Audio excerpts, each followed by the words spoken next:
What's up, everybody? Brett here, and I'm back today casting another Total War Warhammer 2 multiplayer replay. This time it was a quick battle against a guy named Pepe Matters playing Norsca. I'm going to be playing the Spirit of the Jungle faction for the Lizardmen. I've got a Dread Saurian. I wanted to try him out.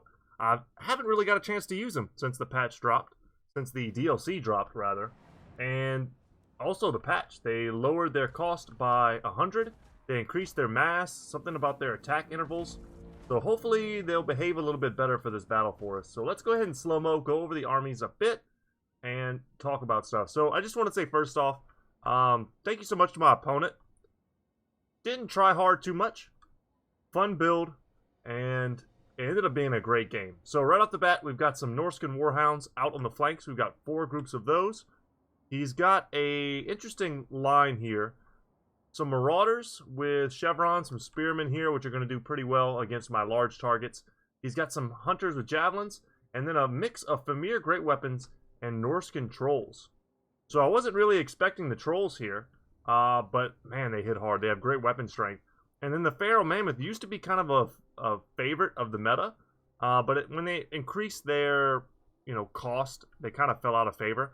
But for their cost, they still could do quite a bit of damage versus, like, let's say a Saurus line or just some skinks they can get in there and do a ton of work. And then a Hero Core here off to the side. Skinwolf Werekin. He's got his AoE armor buffs. That makes him pretty good to keep kind of high and tight with Wolfric. Lord. One day they'll fix that. Gives him armor and missile resistance to allies in range. Pretty great. Of course, the Werekin, they have their regen, which is what really makes them strong. Their armor piercing, anti-large. You put them on a large target, and you just let them go to town. We've got the Sorcerer with the Lore of Death, and he has Spirit Leech for sure. There it is. Aspect of the Dread Knight to cause terror, Doom and Darkness for a leadership bomb, and then Soul Blight. Great AoE spell. And then you've got Wolfric, the big man himself. Look how ridiculously large his shield is when he's on the... whenever he's on this chariot. It's nuts. He can almost shield the entire chariot with his shield. But he's got, let's see what abilities he has. I know Seafang is going to do serious work this game for him. Hunter of Champions is a great hex, lowering the combat effectiveness of another lord, allowing him to duel. And then Fight or Die is also quite good for giving leadership and melee attack in an AoE. Alright, so my front line here is a nice mix of your cheap skink cohorts. And they are mixed in with the red-crested skinks. I like that a lot. You get that armor piercing from them, but you also apply poison. So the idea is to kind of really spread them out in the front line. Let them apply that melee poison to as many units as possible. And those debuffs will allow the skinks to actually trade above their weight class quite a bit. And in the center here, I have the Legion of Shakwa. I wasn't sure, what my opponent would bring. I was honestly expecting more javelins or horsemen, horse masters, whatever the case may be. Something with missiles. And I wanted to have a nice anchor in the front line. Also, you can't go wrong with some solid anti-large against Norsca. If I could get these guys on the Trolls or the Famir, they're going to do a lot of work. And of course, they have their AoE Shield of Shakwa ability, 44% missile resistance. Keep the Kroxigors high and tight. Let them fight amongst them. And if they need that AoE to protect them from missile damage, you add that to their 15%. And next thing you know, these guys are taking almost nothing from missile fire. I've got one Bastillodon with the Revivification Crystal. Say that 10 times fast. I love the model. Once they made it so that the skinks actually attach themselves now to the Bastillodons, it looks great. And I'm going to be using him as healing, mostly for the Dread Saurian. We're going to keep this thing topped off. It's got 11,244 HP in Ultra, and with also some help from the Skink Priest. Lore of Beasts. I took Flock of Doom, but ended up doing a ton of damage for me this game, as well as Pan's Impenetrable Pelt, so this is going to give physical resistance. That's kind of the biggest deal. I wanted to make my Dread Saurian as tanky as possible. And then the Cube of Darkness, which I'm going to be spamming on that Sorcerer with the Lore of Death to keep him from maximizing his casts of Spirit Leech, which is what I figured he would end up doing with it. I've got a little bit of a Cav contingent here. Just your standard Cold One Riders. They're good versus infantry. They have armor piercing. So in a pinch, they could fight different things, but they're going to absolutely roll over hounds, especially with the help of the Feral Cold One. So it's a nice mobile pack here. If I can get them in and behind our enemies, they're going to do great. But they, you want to have some mobile element to your army. That way you can deal with things like warhounds. Otherwise they're just going to encircle you. They're going to get on, my Skink Priest. and I'm trying to be a bit proactive here. I'm hoping that my opponent's micro will slip. You'll see here, by the way these Warhounds are facing, they were closer. I went in to kind of see if I could get an easy pick with the Skink cohort with javelins, because if I could put some javelins onto these Warhounds, I would poison them, lower their speed, and then the Feral Dread Saurian, which has 60 speed, let's take a look at this big boy. He would be able to get in there and just probably insta-terror route them right off the map. You got to be very careful when you bring Warhounds not to put them on the edge of the map. If you're going to bring 4 of them, you really want to deploy in the center of the map and have a lot of wiggle room for your Warhounds to route and come back. It's something I've learned the hard way over the years, but it's just good strategy. And you'll see I'm going to take advantage of my knowledge of, you know, basically how best to goon them off the battlefield, and we'll see how I'm able to do that. But really, one of my favorite units for the Lizardmen roster, and a unit that I think is kind of an unsung hero / MVP, Skink cohorts with javelins, guys. They're 400 gold. They 100% counter half the units that I'm worried about on the Norscan roster. They counter marauders, right? They throw their poison, the marauders get in, they have an equal fight, right? They counter horsemen. If horsemen try to trade with them, they're shielded. And they just trade all day long. They'll kill 3/4 of them and then still have most of their models and just run in and beat them. They counter warhounds. They, like, just so many elements they counter. And if they bring any type of, you know, if they, let's say they leave the ranged and mobile game uncontested, then they just act as a kind of, like an additional meat shield unit for super cheap. But anyway, guys, I've got 4 of these out on the flanks. They'll either collapse in and shoot their javelins in, or they'll turn outwards and keep these warhounds off of my center line and allow me to do lots and lots of work. So without any further ado, guys, let's go ahead and put this into normal speed. So my Dread Saurian is getting out a bit ahead of the army. Right now we're just kind of jockeying for position. I saw my opponent's formation was a bit unorthodox. I don't know if maybe I rushed him a little bit. I wasn't trying to. But he's putting together a formation at this point, a real formation. Instead, he just kind of had his stuff in a line. But a very polite player. I never try to, you know, win by rushing people. We gave each other a lot of time to pick an army selection and things like that. And the Norscan Warhounds are going to instantly rout. The Dread Saurian has the speed to come here and do this. Skink cohorts are winning this fight. It would be much closer if I didn't get any poison javelins off initially. I was able to get 1 volley off on each of them before we engaged in melee. And now here we go. Here goes the frontline engagement. Slow-mo it a little bit. As skinks mix in, we're going to be trying to tie down these Marauder Hunters with javelins. They definitely did not want to go into melee here with the skink cohorts. They're going to miss a lot of their value. The Croxagores are going to run straight into these Marauders. These are not the spear-wielding variant. And they are going to club them to death. See who they're charging. I might have had them running through. And then the Legion of Shock was getting in there as well. So like I said, the key thing is just to make sure you touch as many units with the red-crested skinks as possible. And right now they're applying poison to quite a few as they mix in. Poison here. You see at the bottom left, you see that little poison debuff. So they're applying it to a lot of units. Keep that going.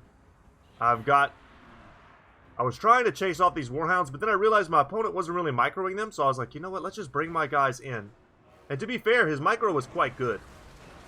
He was being a little self-deprecating before we started. But as we started playing, I realized he wasn't really a bad player.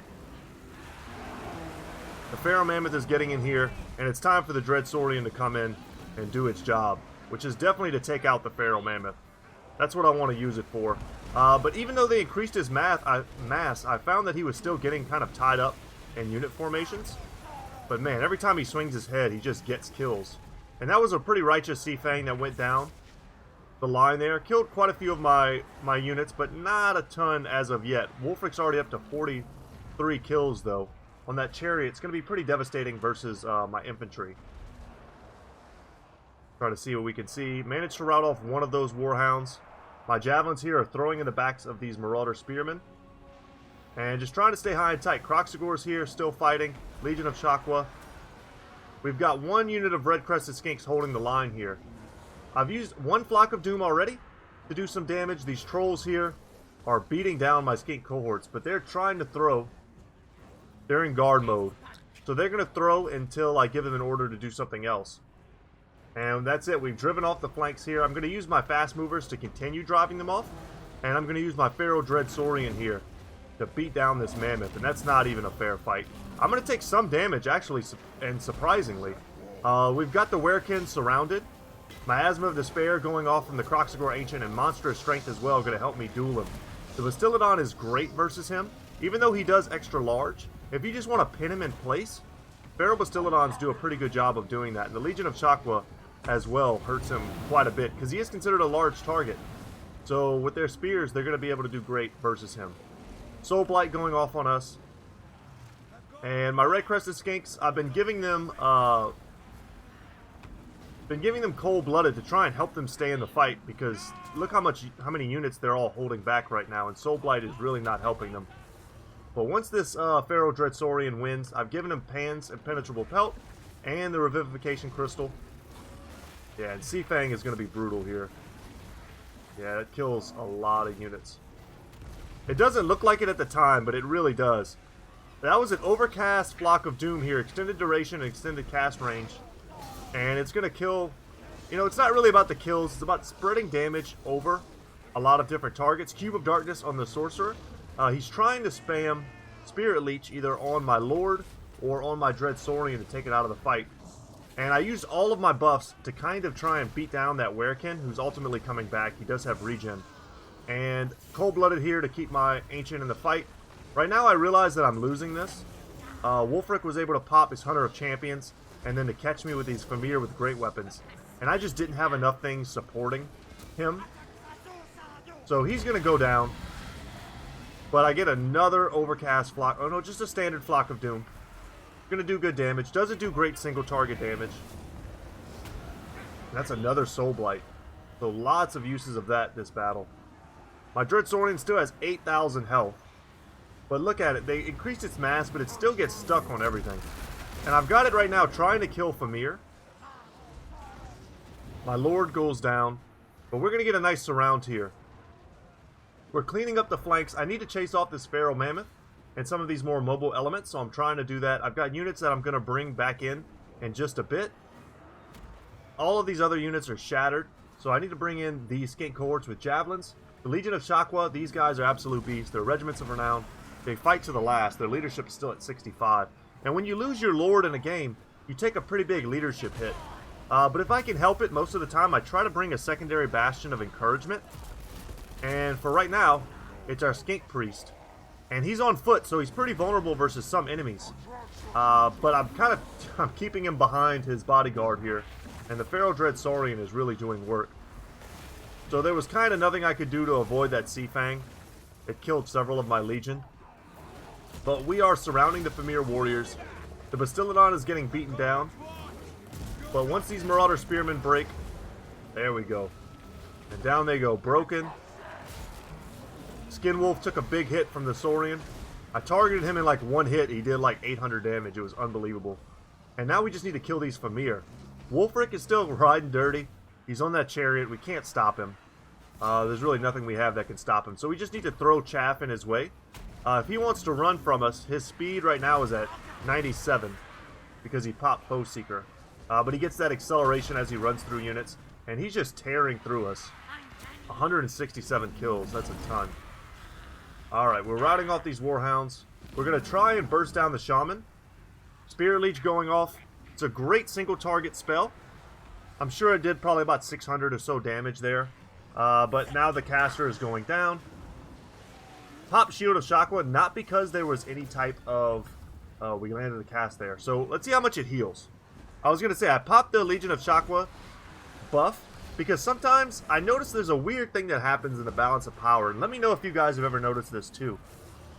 I've had battles that are the balance of power is going very evenly. And of course we cleaned it up there and we ended up winning. Good battle. But to finish my train of thought, I've noticed that, and this happens a lot in campaign. Let's say the balance of power is really even. And I just pop every single spell, every single buff I can. A lot of times the balance of power just instantly shifts. It goes all the way in my favor and I win the match. It'll trigger some sort of loss. And I think what happens is there are certain factors that affect leadership. As, you know, stronger enemies nearby or certain spells can cause leadership debuffs. But I think there's some sort of effect that happens when you just pop tons of buffs, and it makes your units perceived to be stronger, so that the balance of power shifts, and I think that's what happens. So sometimes if I find myself at the end of a battle and I just need to tip it in my favor, I'll pop all cooldowns, even the ones that don't really matter, and then I've seen it happen before where all of a sudden the balance of power will just completely shift in that exact instant, and I win. So, not sure. Not sure if you guys have experienced that also. My Kroxigor Ancient, only 2 kills, but that's because he was dueling the Skinwolf Werekin, which is a very scary opponent, really, against any opponent. You know, it used to be the meta to bring 2 of these guys, and they kind of had each other's backs, and their region would make it so that they were incredibly tough to take down, and they're a great pairing with Wolfric. I loved my skate cohorts with Javelins. I thought they did great. The Revivification Crystal probably healed up 3,000 HP on our Dread Saurian over the course of that battle. And our Skink Priest, 29 kills. Block of Dooms, guys. And not to mention the damage we saved from that 1 cube of darkness. A pretty cheap investment.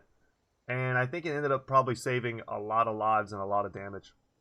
But anyway, guys, thanks again to my opponent, rather, Pepe Matters, for being a good sport. And, yeah. Alright, guys. Once again, my name is Brett.